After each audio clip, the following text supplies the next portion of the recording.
blog ń gbé gbogbo ẹ̀ spiritually sir tí wọ́n bá ń sọ irú ilé nípa ẹni tó sì wà lọ́gbà ẹ̀wọ̀n kí ló máa padà ṣẹlẹ̀ sẹ́ni yẹn. tó ń bá ń sọ irú yẹn olúwa tí wọ́n fẹ́ ṣí ìwé ìrántí kan tó bá wo Genesis 40 and Genesis 41. He said, my brothers, why are you not happy? Only I'm not happy because we had a dream last night. We had a dream last night. That pé wọ́n yọ wá kúrò láti mọ́lé wọ́n dẹ̀ gé orí wa.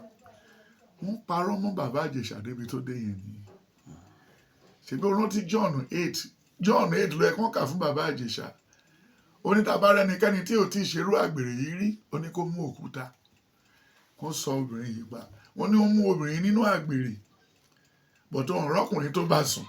Jésù ní ọgbọ́n náà fẹ́ ta òun fẹ́ bá tòun jẹ́ ni o. Jésù yà fún wọn. Ìgbà tó máa di lálẹ́ obìnrin nìkan ló dúró síbẹ̀. Olóbìnrin àwọn tí mo ní kó sọ ẹ́ ló kò dá ó ní wọ́n ti lọ.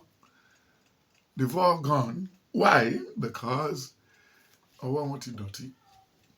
Ọwọ́ tí wọn ló mọ́. Ọwọ́ gbogbo ẹ̀jẹ̀ wọ́n arrange bàbá Ìjẹ̀ṣà ní àtìmọ́lé bàbá Ìjẹ̀ṣà àtìmọ́lé Ọbásanjọ́ ó bára mu àtàtìmọ́lé Bọ̀dé George ó bára mu gbogbo àríjí ẹ̀wọ̀n ni àwọn ẹ̀wọ̀n tó ní dìgírì ni táwọn èèyàn wà lẹ́yìn ẹ̀ pé káṣá àbá lórúkọ jẹ́ irú Ọbásanjọ́ ń sìn ẹni tó ṣépè fún Ọbásanjọ́ bàbá Ṣódípọ̀ ló yọ àṣẹ níwájú Methodist Church lábẹ́òkúta nígbà tó Ọbásanjọ́ ṣe làwùlàwù pé kó tó kúrò láyé ó máa ṣẹ̀wọ̀n ó fàṣẹ ṣépè fún ó dẹ̀ rí bẹ́ẹ̀. tálíbọ̀ ló yọ iṣẹ́ ìdẹ tó fi lọ sẹ́wọ̀n tó lóye. Bọ̀dé George ó lè pọ̀ jù kò mọ bó tó lè bọ́ṣọ́ ó lè lẹ̀ ó yálé London State gan-an ó dẹ̀ claim Lagos kì í ṣe ọmọ Lagos State ṣebí ó rántí ọba of Lagos ó kọ́ odidi ilé fún Ògún gùn wọ́n gbà tó di time kan ilé Ògún yẹn jóná dennis fúnra ti fọ́ lójú gbogbo fìkàfìkà ti jòkó sójú kan ọmọ Ìbàdàn lọ́ba of Lagos. Akelu yìí. Fi gbogbo ẹlẹ́gẹ̀ ṣe ní ṣẹ́rí nǹkan tèmi sọ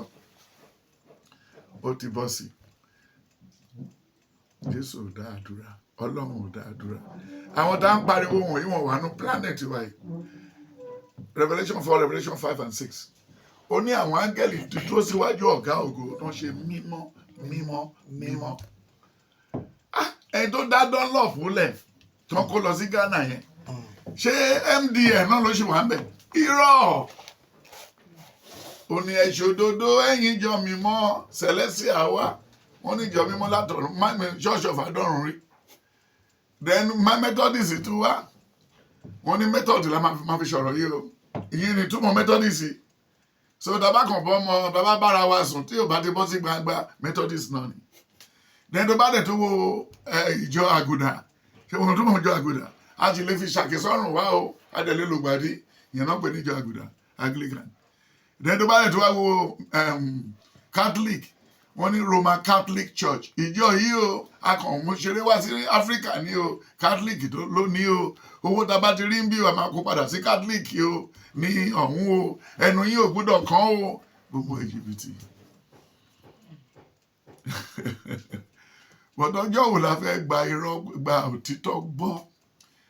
ó ní òtítọ́ ló dá ìjọ mímọ́ tó fi ránṣẹ́ sásí ayé pé tá a bá pe òun lẹ́ẹ̀kan òun yóò sì dáhùn ṣùgbọ́n ìwọ ìkà olè àti ọ̀lẹ àti agbéraga àti aláìnífẹ̀ẹ́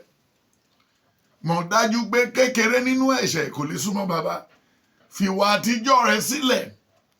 irú ọdún yìí sì wọ́n ti fún wa láàyè láti ṣe nǹkan tuntun bó ń sùn jù tẹ́lẹ̀ tètè bó bá lò lè ṣe lébùrà tẹ́lẹ̀ kúrò lábúlé Ẹ̀gbá kó lọ máa ṣàgbẹ́rù ní my 12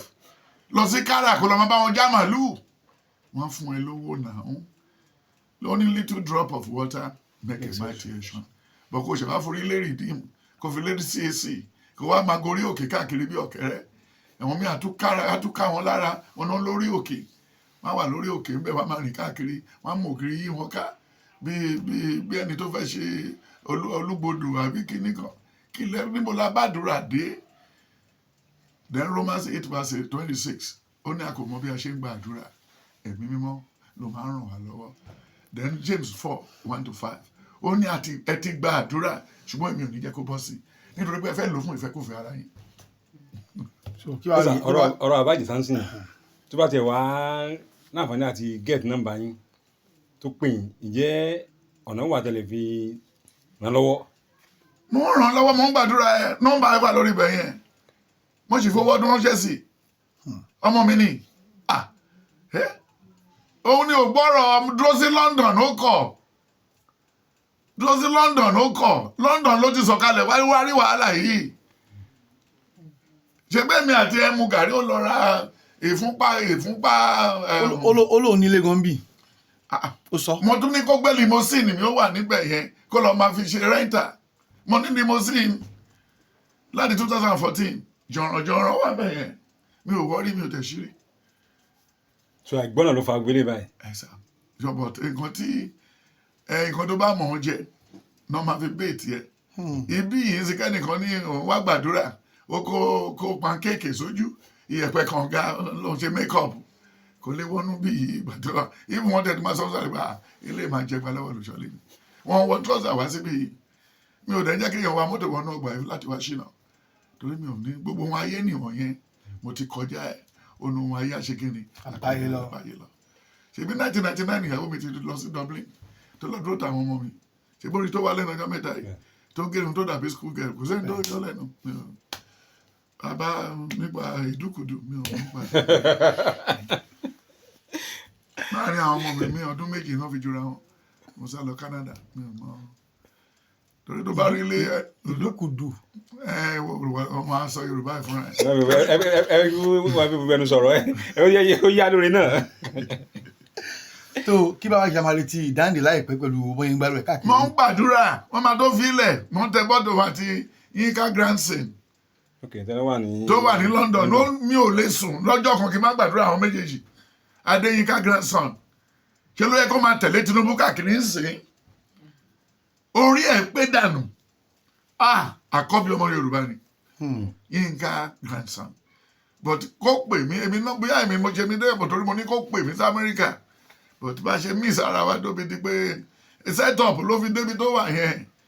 gbogbo ọ̀rọ̀ tó sọ náà ló ti ṣe yìí bó bá Yínká Grandson àti Fẹlá kò sí yàtọ̀ àti bàbá lọ́ọ̀yà Ondo yẹn. Fẹ́mi Fálànà. no Gani Fáyemí o lè compare Fálànà pẹ̀lú ìyàtọ̀ wà láàrin àwọn méjèèjì bó ṣe rí nìyẹn. ẹ sà lẹ́yìn